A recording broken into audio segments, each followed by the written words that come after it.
নমস্কাৰ বন্ধুসকল, আজিৰ এই ভিডিঅ'টো মই কিছুমান ৰাজনৈতিক দলৰ লগত জড়িত থকা ৰাজনৈতিক নেতাসকলৰ ওপৰত বনাইছো আৰু ৰাজনৈতিক নেতাসকলৰ লগত জড়িত থকা চামচাসকলৰ কাৰণে বনাইছো যিবিলাকে সমাজৰ বিভিন্ন সময়ত ডাঙৰ ডাঙৰ কথা কয় তেওঁলোকৰ কাৰণে বনাইছো। হয়তো আজিৰ এই ভিডিঅ'টো প্ৰতিজন মানুহে নিজৰ নিজৰ ৰায়বোৰ কমেন্টছত কৰি যাব পাৰে যে মোৰ কথাটো কিমান সঁচা কিমান মিছা। মই ৰাজনৈতিক দলৰ লগত জড়িত থকা সেই সংখ্যক মানুহবোৰক মই ক'ব গৈছো, যদি ৰাজনৈতিক কৰি আছে তেন্তে এনেকৈ কৰক যাতে আপোনাৰ এটা ফোন কলত কোনোবা দুখীয়া মানুহ, আপোনাৰ অঞ্চলত থকা কোনোবা দুখীয়া মানুহ আৰু আপোনাৰ অঞ্চলত থকা কোনোবা কৃষক মানুহৰ সমস্যাবোৰ সমাধান কৰিব পাৰে। আকৌ এবাৰ কৈছো, ভালকে শুনিব, যদি ৰাজনীতি কৰি আছে তেতিয়াহ'লে এনেকৈ কৰক যে আপোনাৰ এটা ফোন কলত কোনোবা দুখীয়া মানুহ আৰু কোনোবা কৃষক মানুহ তেওঁলোকৰ সমস্যা সমাধান হৈ যায়। নহ'লে বেকাৰ এই চামচাগিৰি কৰাটো বন্ধ কৰি দিব লাগে। আজিৰ এই কথাবোৰ হয়তো বহু ৰাজনৈতিক দলৰ লগত জড়িত থকা মানুহবোৰৰ অলপ তিতা লাগিব পাৰে, কিন্তু সঁচা কথা এবাৰ মন দি নিজে ভাবিবচোন যে আপুনি যিটো অঞ্চলত আপোনালোকে ৰাজনৈতিক কৰি আছে সেই অঞ্চলত যদি কোনোবা দুখীয়া মানুহ দেখা পায়, বুকুখন আপোনালোকৰ অলপো নকপেনে, নিবিষায়নে, অলপো দয়া নহয়নে, অলপো তেওঁলোকৰ কথা ভাবিব মন নাযায়নে? আজি এই কাৰণে ভিডিঅ'টো বনাইছোঁ, কাৰণ বহু অঞ্চলত হয়তো আজিৰ এই ভিডিঅ'টোৰ নিচিনা বহু অঞ্চলত এনেকুৱা বহু মানুহ আছে, বহু বিকলাংগ ছোৱালী আছে, বহুত বিকলাংগ ল'ৰা ছোৱালী আছে যিবিলাকে বিকলাংগ হোৱাৰ পিছতো তেওঁলোকৰ প্ৰমাণ পত্ৰ থকাৰ পিছতো চৰকাৰী একো এটা আঁচনি তেওঁলোকে লাভ কৰিব পৰা নাই। গতিকে ফ্ৰেণ্ডছ সকলোকে ৰিকুৱেষ্ট কৰিছোঁ, আজিৰ এই ভিডিঅ'টো এনেকৈ শ্বেয়াৰ কৰক, কাৰণ এতিয়া ভোটৰ সময়। আকৌ ৰাজনৈতিক দলৰ লগত জড়িত থকা এই চামচাবোৰে অলপ ডাঙৰ ডাঙৰ কথা ক'ব যে মই আপোনাৰ কাৰণে এইটো কৰি দিম এইটো কৰি দিম, কিন্তু তেওঁলোকক এইটো নিৰ্দিষ্টভাৱে দেখুৱাই দিয়ক, আপোনালোকৰ নিজৰ নিজৰ এলেকাত থকা নিৰ্দিষ্টভাৱে দেখুৱাই দিয়ক যে ৰাজনৈতিক যদি কৰে এই সংখ্যক মানুহক চবত প্ৰথম তেওঁলোকক সহায় কৰিব লাগে, চাব লাগে, তেওঁলোকৰ সমস্যা সমাধান কৰিব লাগে।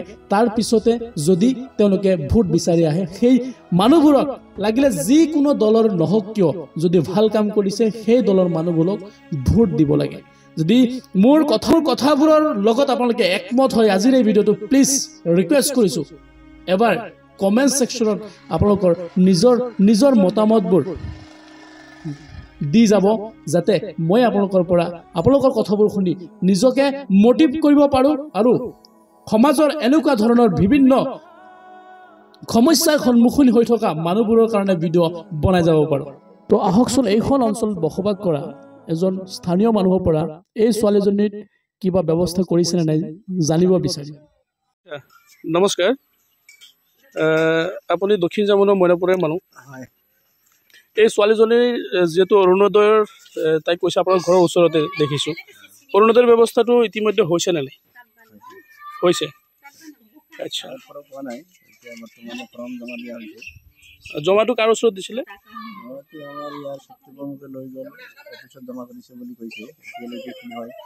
শক্তি প্ৰমুখে লৈ গৈছে। আচ্ছা, তাৰমানে আপোনালোকে ফৰ্মখিনি জমা দিছে আৰু ইয়াৰ আগত চাগে আপোনালোকৰ এইটো এলেকাটো বহুত ডাঙৰ হয়, কিন্তু সঁচাকৈ ক'ব গ'লে এই যদি ছোৱালীয়ে চবৰ আগত অৰুণোদয়টো পাব লাগিছিলে।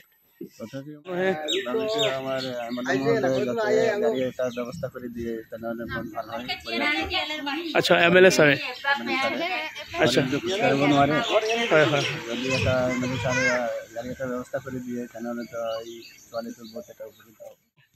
তো ফাইনেলি মই ছোৱালীজনীৰ মাকৰ লগত কথা পাতিম।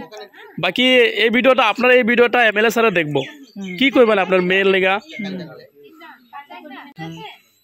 আমাৰ মেয়ে লাগে, গাড়ি লাগে, ঘৰ লাগে। চাওকচোন, এই অসহায় মাতৃজনীয়ে নিজৰ বিকলাংগ ছোৱালীৰ কথা কৈ কৈ মুখৰ ভাষা নোলোৱা হৈ গৈছে।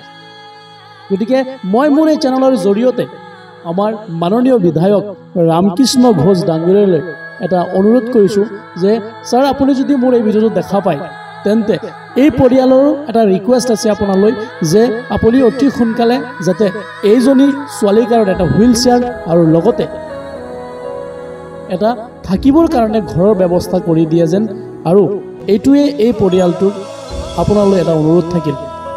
তো বন্ধুসকল শেষত মই সকলোকে ৰিকুৱেষ্ট কৰিছোঁ আজিৰ এই ভিডিঅ'টো সকলোৱে শ্বেয়াৰ কৰিব যাতে আপোনাৰ এটা শ্বেয়াৰৰ ফলত অতি সোনকালে আমাৰ মাননীয় বিধায়ক শ্ৰী ৰামকৃষ্ণ ঘোষ ডাঙৰীয়াৰ সন্মুখত গৈ এই ভিডিঅ'টো পায় আৰু তেওঁ অতি সোনকালে এই ছোৱালীজনী বিকলাংগ ছোৱালীজনীৰ কাৰণে কিবা এটা কৰিব পাৰে। সকলোকে ধন্যবাদ থাকিলে। নমস্কাৰ, জয় আই অসম।